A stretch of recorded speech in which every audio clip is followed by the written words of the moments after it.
It's too risky to wait until someone validates you. And much more for us, women, when you work in venture capital, it's very complicated because you're dealing and interacting and talking with people that are changing societies. You always compare yourself. I don't have any background. I didn't do things like that. And I probably won 4 years ago. I would never say, oh, I want to work next to founders and next to investors and talk about how startups scale in Brazil. So it's something that life put in front of me, and I thought, okay, I'll try, and then I love it. If I was too stuck in my dream of being a communications executive, maybe I would be frustrated now. Juliana Baranowski, I met you 10 years ago when I lived in Australia. She's from Rio.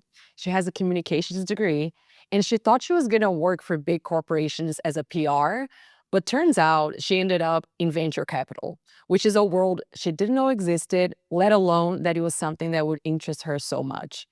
On this episode, we talked about the importance of being flexible to life's curveballs, to really paying attention to your skills and finding different ways of applying them. Joining us at the adults table today is Juliana Baranowski. What are you bringing to the table today?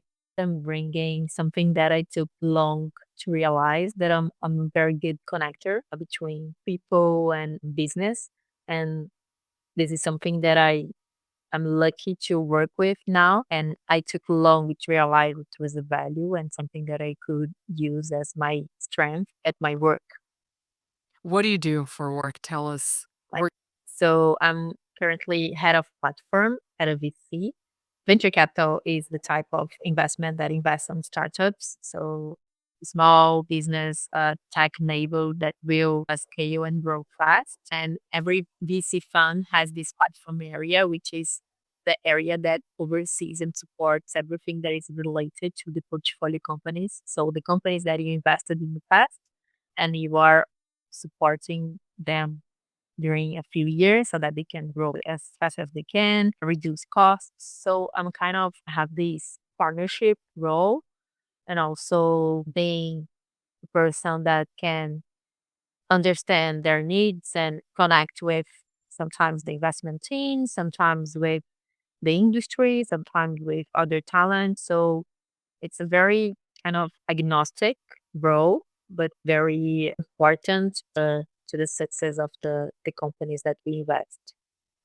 So it's once the company's already in the portfolio, right? So then by that time, then they get to first of all, I guess does every single company in the portfolio gets to work with you? And what you do is kind of an assessment of what they need, how they can be more successful, whether that's talent, whether that's connecting to somebody else, and then you provide that connection to them. Yes. It fund has its own thesis on how they add value to the portfolio. And our thesis at Astella, where I work, is that we are very knowledge driven. So we try to help them and to promote the best support by providing knowledge, which means we do a lot of events and webinars and workshops and things like that with topics that are very important to at least a small group of them. Nowadays, we have 30 companies in our portfolio. So sometimes it's just about 4 or 5 to 6 companies, depending on the sector, depending on which stage they are. But I'm always looking for topics and things that they may be having trouble to deal with. So I am always like understanding the needs from the portfolio and speaking with partners or potential partners, maybe companies, maybe individuals that are mentors or specialists, experts, so that they can connect with our founders, our levels, and add value to them. So, This is yeah. interesting because being a connector, you're saying it's, and I want to learn more about how you got there because it's an interesting skill and I don't think it's an obvious one. For example, some people are, you know that someone is good at sales or this person has a really good taste. Oh, this person is really good in communication, presentation. So I think there are certain skills that we are trained to notice and value and spot. You know what to look for. being a connector is not something that, at least for me, I'm trained to look for and be like, oh, you know what? Actually, I'm really good at this, or so and so is really good at this. Yeah. But it obviously has a ton of value. So, what was the process for you to getting there? How did you start your career? Was it already related to something like this? What was the process until getting to where you are? Okay, so I would never guess if you asked me like 5 years ago what I would be, where it would be. I would never guess like venture capitals. I'm a journalist and I've always worked with communications. And yeah, from this point of university and graduation, I already knew that I loved this intersection between people, communications, and business. So, for example, my final project at the university was about internal communications and how internal communications would increase the productivity of employees. So, I always loved this topic, but in my mind, I was building a career to be an executive of communications in a very, very big company because I understood that communications needed to be in huge corporations to have like budget, to have teams, you know. So in order to grow, I would have to be in very large structures. And then so I was doing everything related to marketing and communications. And by coincidence, at tech companies. So I was at a startup that became a scale up and unicorn and did the IPO in 2021 when people from Astella, here from my firm, now they found me on LinkedIn. And I thought, I don't even know, you know, what they do. It's not me. I think they made a mistake. I'm not a finance person. I never did anything related to investments. So the first thing that came to my mind is like, no, this is a number world. It's a financial world. It's not for me. I am in communications. I'm a people person. And then I fell in love with the people from the firm and my boss. You know, like I really wanted to work with him and to learn with him and with the team here. So I decided to, okay, so maybe I'll be the girl from like social media, doing communication stuff for this firm for a while and understand a little bit of this industry and maybe learn a little bit. And then I I see what I do after. And so my first role here was just communications and marketing. But as we are venture capital, at least in Brazil, in the US, it's much more mature, but in Brazil, we are a very small industry. So the teams are very small. So I was the employee number 11, and nowadays we have 13 employees in the company. So what I like it since the beginning is that I could do everything at once. And I think this role is a very good role for anyone that likes to be a generalist. So do lots of different things at the same time and work on like we don't have a routine because the week we are considering investment on a sector and next week we are maybe doing a write-off, which is like leaving another investment on another sector. And sometimes we are discussing, you know, we have many, many different topics at the same time. And this was something that I love it. And with time, you know, I'm here for more than 2 years now. And with time, I was building my role and I started to see that I like to be this concept of trusted advisor. So I like to be this person that people trust and look for when they wanna share something, ask for help. And I realized that not only communications is something that I love, but also this kind of partnerships role.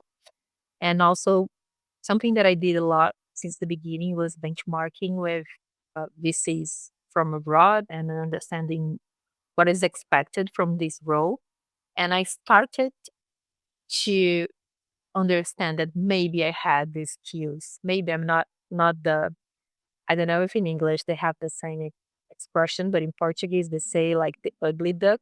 Question. Yeah. But I think it's the same meaning, right? So yeah, okay, I deserve where I am and I deserve to be here and to make part of this community.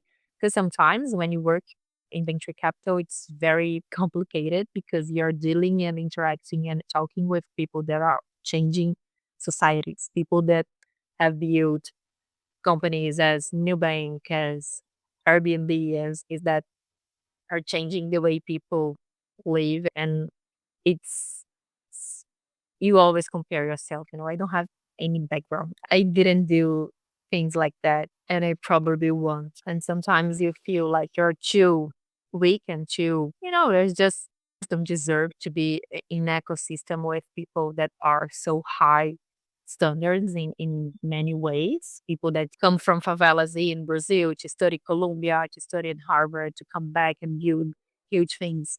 And you ask yourself, what I'm doing with my life, I'm just going to work and doing and doing my job. Yeah. Uh, and it's hard. What is nice is that with time I realized that this is a thought from everyone. So the GPs, the partners, everyone in some level has this feeling of, oh my gosh, the bar is so high. We have the privilege of meeting people like every week that founded two, three companies that already have like a legacy and lots of money and lots of success. And sometimes you feel like I don't deserve to be in this environment, and maybe I should do something else, and then maybe in the future try again.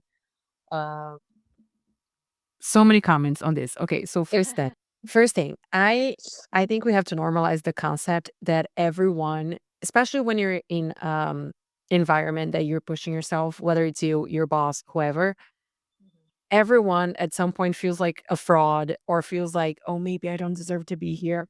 One time I work at a company, one of the biggest tech companies, like 70,000 employees. While we're in training, they're like, yeah, we talked to our executives here. Many of them think they're a fraud. Like, most of them say that, "Yeah, when I took this job, I didn't know what I was doing." And we look at other people and we think that they're so special, that they have something so different and something, they have this level of confidence that we don't. And while I think it's normal to feel like a fraud sometimes, especially when you're doing something new, because it's just a matter of insecurity. Like, I haven't done this before. I haven't built my identity upon the idea that I was this. So now I'm building it, and it's normal that, I'm going to feel insecure. Other than realizing that, I think it's important to realize that even the people that we look up to, they also feel this way. So it's just a bunch of people feeling this way, and and we make it work. But I want to focus on the internal piece because, again, you never saw yourself as someone working in this industry or with people like this or being in the role that you are right now, which meant that you created an idea of yourself, I'm assuming, that wasn't related to what you do right now. What are some of the things that you do internally to claim this space and be like, hey, yeah, I deserve to be here, or I am this person now? How do you manage this process internally? Yeah, this is a very good question, and this is something that I deal with like almost every day. When I entered Astella like almost 4 years ago, I needed their validation to make sure that I would risk and take this opportunity. I almost didn't accept because I thought it was too distant from everything, but it's too risky to wait until someone validates you. And much more for us women, I think sometimes it's harder to have this validation from society. And so if we wait, maybe sometimes we lose the train, we lose the opportunity. So it has to be on us. And what I use for myself, I remember because I'm very hardworking and I'm very responsible and I'm committed, and I do the best I can in everything that I commit to. So I had this exercise of remembering myself that it wasn't easy. It wasn't easy to be here, to be promoted, or to be in this environment because I went there, I did English classes, I did my homework, I studied, I keep studying, I talk to people, I ask what I need to improve, I ask for feedback. I'm always, pushing the bar up and up and up for myself. So sometimes when I'm going to this side of maybe I'm too weak to be here, I remember, no, I'm the one that is always working on myself and preparing myself and investing on myself. So I deserve it. And sometimes it's not enough to speak with you. So maybe grab a friend or someone that you trust and tell them your story. Because sometimes we forget about our effort and how hard we work it to achieve something. Because when you achieve, you're already thinking on the next stage and on the next achievement and the next goal.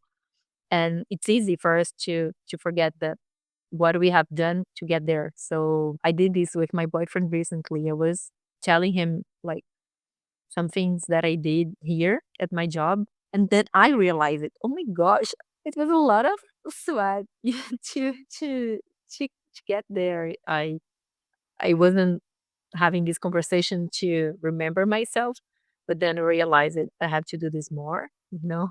So grab a friend and say, "Hey, let's talk about our professional development and how hard it was and how we kept pushing and trying to improve so that each other can remember on our journeys and be proud of it." Yeah. And I think it's so important to do what you did, which is do things in spite of feeling necessarily completely ready or completely part of something. It's like, I feel like at some point we also have to understand, and especially women, I will say this over and over again, because there's even a study that shows that, and I don't know the link of the study, but like I know there is this study that men apply for jobs, even more men apply for jobs, even when they know that they don't check all the boxes versus women. So women are like, I have to check every single one of the boxes. And if I don't check every single one of the boxes, then I don't stand a chance. Some men are like, okay, I have 80% of this. I'll just go for it. I'll figure it out. Not to say that it's easy for men or that men don't experience insecurities, because they also do. But I think for us, for some reason, we're wired this way. It's like, I have to be perfect. I have to have every single thing. Sometimes we get in our own way because we think that we have to be perfect. And that's not the case for anybody. Like no one has to be perfect. They just have to be enough. Yeah. And sometimes I think we need to fake it. It's okay if we are not feeling comfortable, we are not, just fake it and then do it. I'm a very anxious person, and sometimes I feel in my body when I'm very concerned or worried about, like, with high expectations for something. And then I already know, like I'm feeling this headache because this presentation is very important to me, or because I'm completely out of my comfort zone. But okay, it will pass. I'm not giving up of doing the presentation. I'm not giving up on, I'll have to learn how to deal with my headache instead of quitting or convincing myself that I'm not ready enough or Yeah. not the moment. Yeah. So it's uncomfortable. Yeah, we think that these things are signs. Oh, this is a sign. If I'm feeling this way, it's a sign that I'm not ready. If I'm Yeah. feeling this way, it's a sign that I shouldn't do this right now. But sometimes, like, no, yeah, it's scary. It is scary. I mean, I have a presentation. I got to present to a bunch of people. It is scary. Yes, Yeah. but I'm gonna do it anyway, and we're gonna power through, and we're gonna learn how to live with these feelings and these emotions. I don't know. We can get in our own ways without noticing and realizing, and we got to kind of bring that awareness back and just go with it. And I think there is also something related to our, it was something that you were asking me about the purpose. And so if you have the ambition, I think the drive, it depends on each person, but if you have an ambition and if you have a clear vision on where you want to go and how you want to do it, I have this. So this is a good conversation that I have with myself. Like, this is the person I want, is the person that I wanna be. So every time that I'm doing something, so is this go in line with the person that I want to be? And I don't have, if you ask me, like, how is the Juliana that you want to be? It's not clear, but when I ask myself, like, this is the person I want to be, like, this is someone that I would be proud of. And it's automatically, I know the answer. So every time that I'm like, I don't want to do this job, or I don't want to, exercise, or those things that take us from our comfort zone. I think, but the Juliana, like the person that I want to be, would do it. So, okay, I'll do it.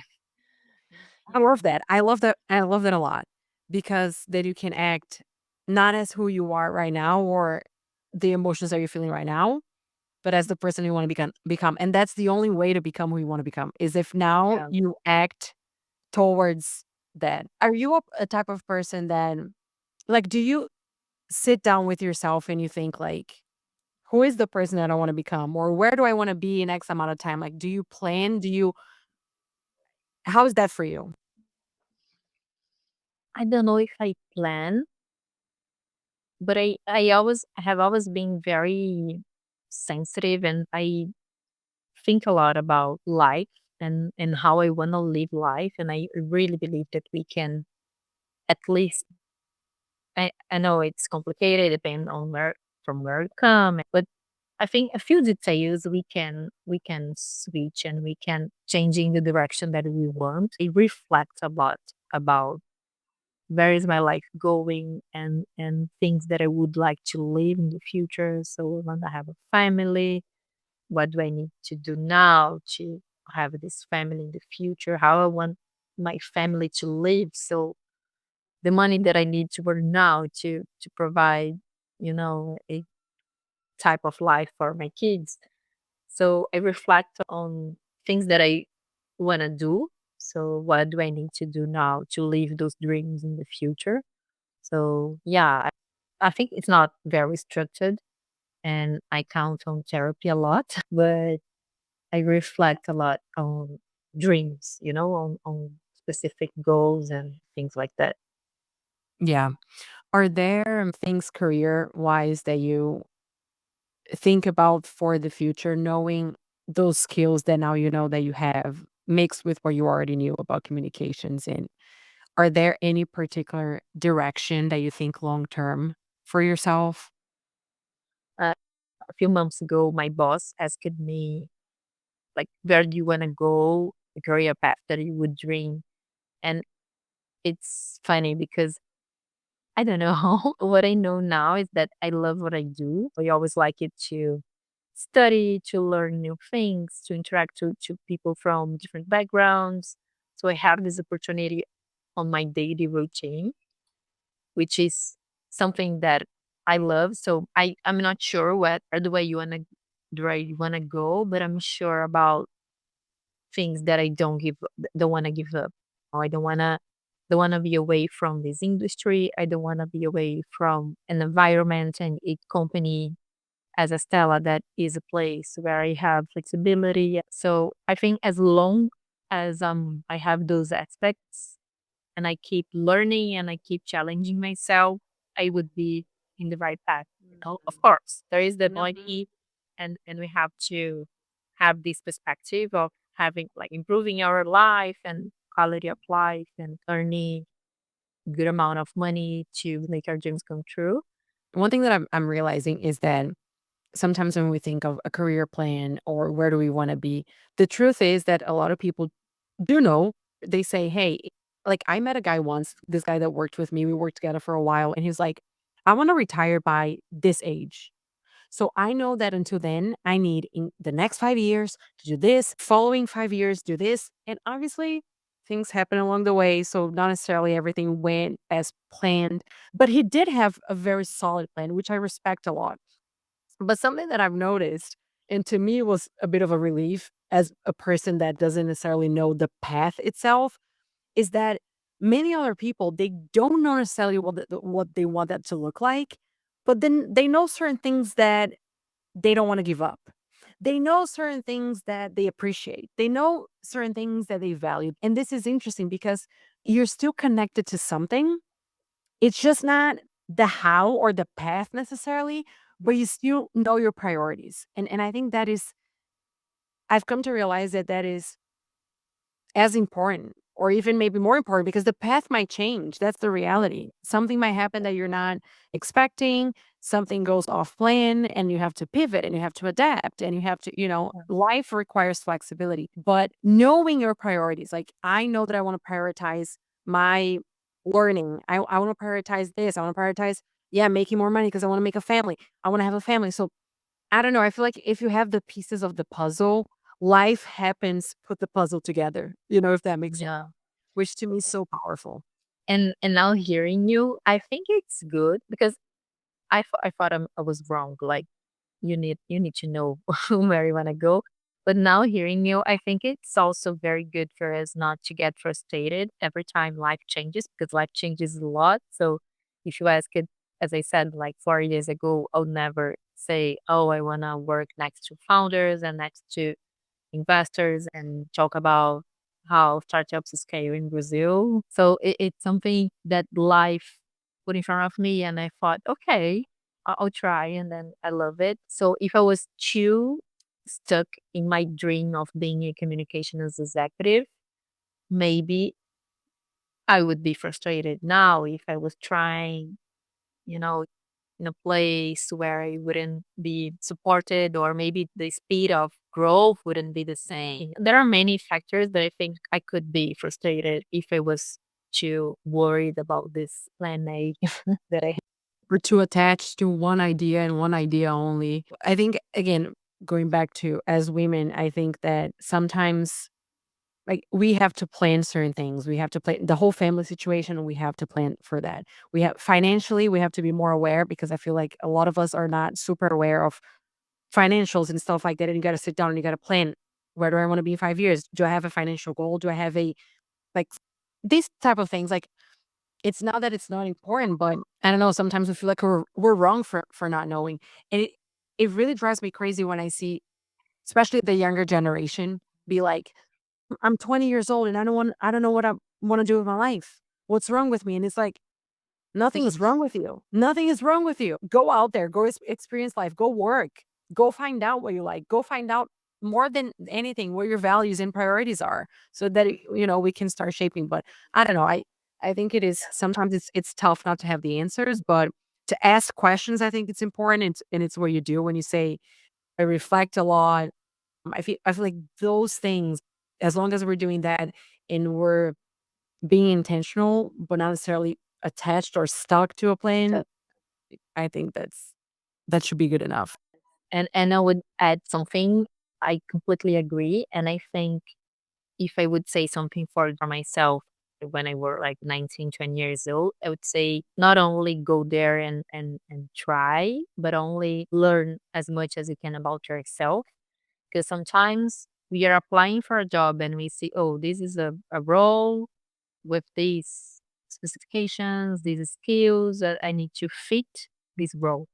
But sometimes you are much more than this role, and you could do many things differently, or you could maybe create your own job. Or and when we are leaving like university, we are young, we don't have this mindset, and we think that there are only like you open LinkedIn and those are the careers that are available to you. But at the end of the day, I am a journalist, I'm working venture capital, I'm doing lots of things that I never heard about when I was doing the graduation. And now I know that I'm in the right place because I know a lot about myself, and I know that this place, this industry, and this role, it's something that makes me happy, that it's aligned with like what I want to do with my life. It's aligned on my abilities, and this is the type of place that I can add a lot of value. Maybe at a big company, people wouldn't notice my effort, and then I would get frustrated and sad because I would be just one more employee. So, yeah, I think the first step is get to know ourselves as much as we can. And throughout all of this process, right? Because obviously, I'm sure there are things that you used to apply in your first job that used to do. Like there are overlaps too, right? Even though it's a completely different industry, but there are still overlaps, right? What are some of the overlaps that you can identify? I never thought about it, but I think the communication is key. I always like it to interact with people from different levels, and I never felt a barrier of like having a conversation with someone much more senior, which helped me in the beginning because I did a lot of PR. I use it to work very close with C-level CEOs and general managers to help them do interviews and positioning on social media. So I was very young and working very close with people like C-level. And once I heard from a CEO from one of the companies that I work in, he said, "So it's so good to have someone like it junior analyst speaking with me because sometimes it's hard to interact with you and with the junior analyst group and hear like feedbacks and learn a little bit about how you see the company because none of them like approach me and I always felt like comfortable doing that. And I think this came from this journalism and communications education. Today I'm interacting all the time with high uh, level experts, founders, people that did like many things. Maybe if I worked in on their companies, I would be, very far from them. But now that I'm at the VC, I'm at the investor side, I'm very close to them. So I think that I have this ability of navigating with different type of people of levels and backgrounds. You said about the junior analysts and them saying like, "Oh, I love interacting with you because they're not like we think that they're not approachable." But one time I met this, she was a chief transformation officer at a private equity firm. So she said she bought an espresso machine. Like they just had a random coffee machine at the office, and she bought an espresso, which is like, people like it better than just regular coffee, and she put it in her office, and she's like, "Tell everybody that I have an espresso because I want the young associates to come here to my office, have coffee, and talk to me, because no one approaches me. I wanna, like, coach people, and I wanna be," Mhm. you know? And when she told me that, I'm like, "Oh my god, here we are thinking that, 'Oh my gosh, I'm gonna be bothering this person. Oh my gosh, I'm gonna be,'" and they also want that type of connection. Obviously, you're gonna be professional. Obviously, you're not gonna waste their time. Obviously, you're gonna have, something in mind that you wanna learn. You're not gonna be lazy, and I talk about this all the time because it drives me crazy. Some people just approach others and they're like, "Tell me everything that you think I have to know in order to have a similar career path than you." They're lazy.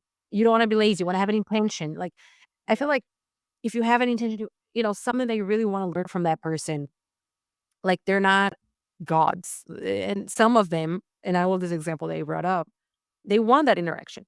But I wanna ask you something because you were very young, you mentioned working with these people. What are some of the ways that, even being young or not having a ton of experience, that you showed up professionally and that young people can, when they think, "How can I show that I'm professional or show authority, even not having a ton of experience?"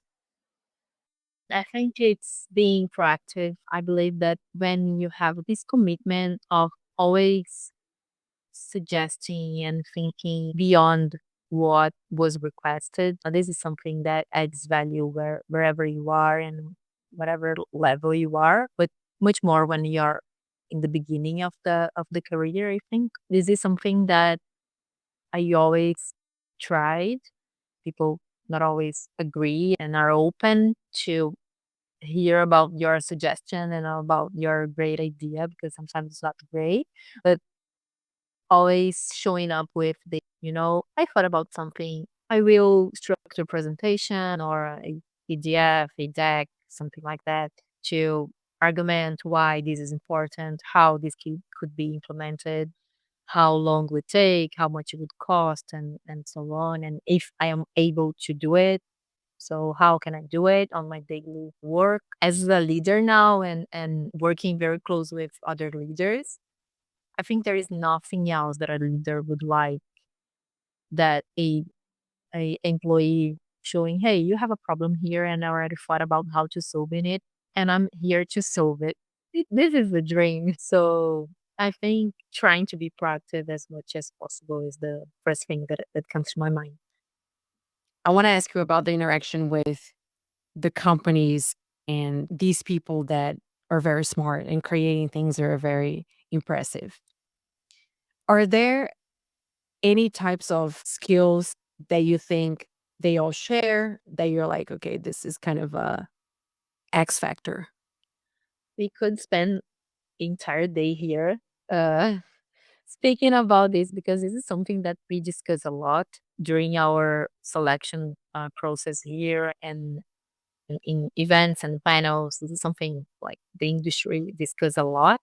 What are the skills and the abilities of a very good founder? And there is no one answer, but I think it's a combination of two things. One is resilience.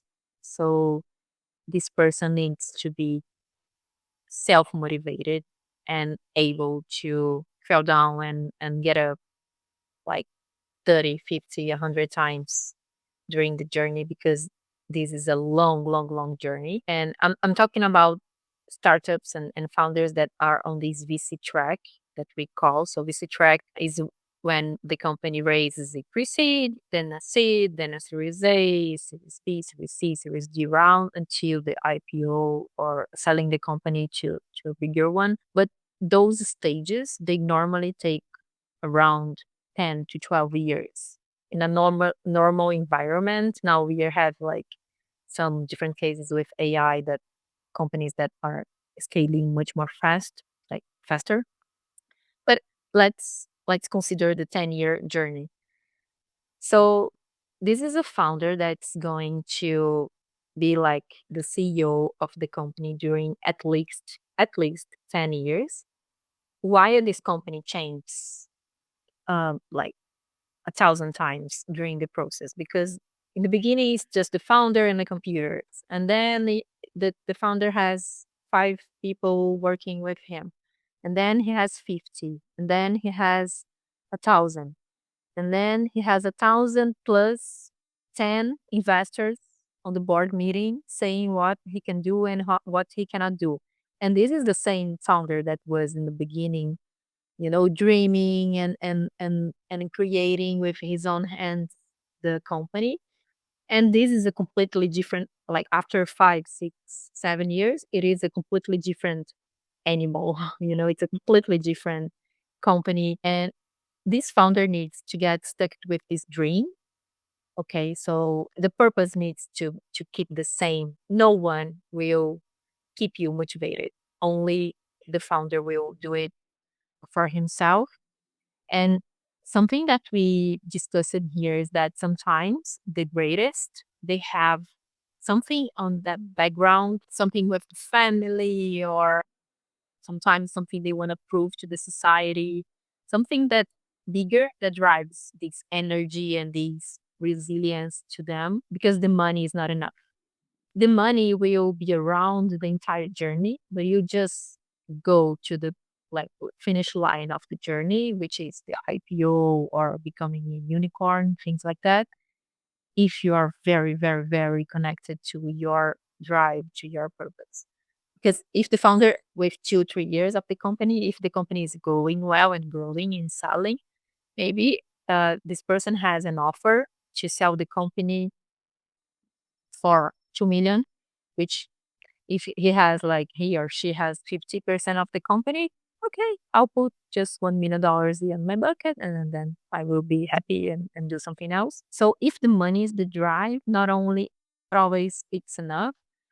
And we hear a lot of founders saying, no, I came from a background and I wanna change the entire context of my family and my relatives. Sometimes it's the opposite. I came from a very well background and I want to show my dad that I also am capable of doing something big, and I would not stop until this company is healed because I want to show my family that I'm also capable. Yeah, so sometimes we see a lot of co-founders that are wife and husband and they want to do it for themselves and for the family, or they won't give up because they are doing it for the family. So yeah, I think this is the most needed skill, is to have this unstoppable motivation until the end. It's stuck in my head what you said about because it's something so obvious, but we don't think about it. Like, yeah, the guy or the person who started the company, just them and their computer, as the same person as the 1,000 employee. plus investors, but it's a completely different company. And the whole change process throughout that, I'm sure it's very. That's why ourselves from the investor side, we prefer when there is more than one founder. For example, two co-founders, three co-founders, because sometimes the CEO has the skills for this beginning, but sometimes the CFO is the person that will scale because it's the person that it's more, you know, vocal and the person who engages better the team and they can switch in the middle of the journey. They can switch. For example, the CEO becomes a CFO and CFO becomes a CEO. But this is something that we always need to think when we are considering investment because we are investing for the entire period. We have to consider if the team is ready to the journey. So there's this part of the team being ready, and there's a part of the why that you mentioned. For what I'm hearing from you, they have to be very connected with the why. Otherwise, Mm. again, they don't have resilience through the process, and it's a very long process. How do you and I don't know if you guys can say this, can tell us that, but do you ask like, why are you doing this? Like, how do you find out? Is it how they show up? Like, is it the energy in how they speak? Is it in the pitch? Is it like, how do you know? It's both, but we get the truth when we ask, but not at the pitch moment. But for example, the GPs here, when they are doing like the deep dive, they are like uh, considering the investment. They schedule lunch and coffees and meetings, dinners, to have this closer relationship and then getting to really understand what is behind the pitch. Because sometimes the pitch is too rehearsed and it's not the truth and people are not vulnerable and are not open in this moment. So we try to have like deep conversations at lunches and other type of meetings so that we say that we need to get we need to be ready to engage with like to get engaged with this person and to marry this person. So it's not, at least for us, like we consider ourselves very diligent and we take long to decide on investment. It's our style. There is no like right and wrong. And with time, it's easy to access the reason why. And many of them, they are builders. You see that the person was born to build something big. They have this passion, and this is something that I don't, for example. Because sometimes I see them and I see for how long they work hard and be away from the family and they don't have salary for a while. They change the entire way they live and the family lives in order to invest on this dream that will pay off like 10 years later. This is a lifestyle. It's not for everyone. And it's good that we know the reality because it's so easy to look from the outside and be like, okay, it's just because this person is talented, they have the money, or someone invested in them, and that's it. Yeah. But it's not at It's all crazy. how it goes. Yeah. Crazy. Yeah. I admire a lot. I admire a lot everyone. Yeah. It's it's a roller coaster. Yeah. But that's why a role like yours is so important because now that I'm thinking about it, it's like this person is risking a lot. They're putting a lot of their lives into this and having someone that they can work with that helps them understand what they need and get them what they need. I feel like it's Yeah. huge. And sometimes our work needs to be also to not how can I say it in English, but not to you don't want to be like, hey, this is my new webinar, come and watch. No, we Mhm. need also to understand that we need to give time to give them time to focus on what is priority. You need to keep tracking how each company is going. And myself, for example, I need to speak a lot with the partners and the investors here because they are on the board and they are close, even closer than me. So I need to understand is this the moment to invite this founder to an event or no, he just needs to focus and try to save the company because the company is in a very turbulent and very complicated. So it's yeah, we have to be very conscious.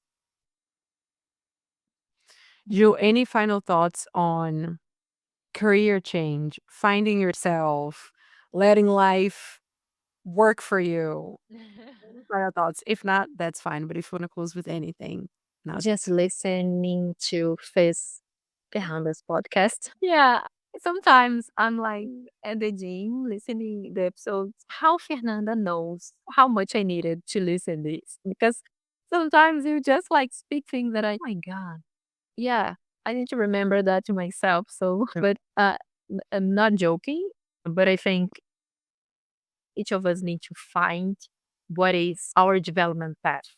For some of them, it's podcasts. For others, could be reading. Others, like normal therapy. But we need to find one because it's life changing when we understand ourselves, understand how we can be the best versions of ourselves in anywhere we are, dealing better with the situations. And it's a work in progress, but I think your podcast is one of the channels and one of the platforms that I like to use to to do those reflections that I've mentioned, to keep reflecting about myself and my life.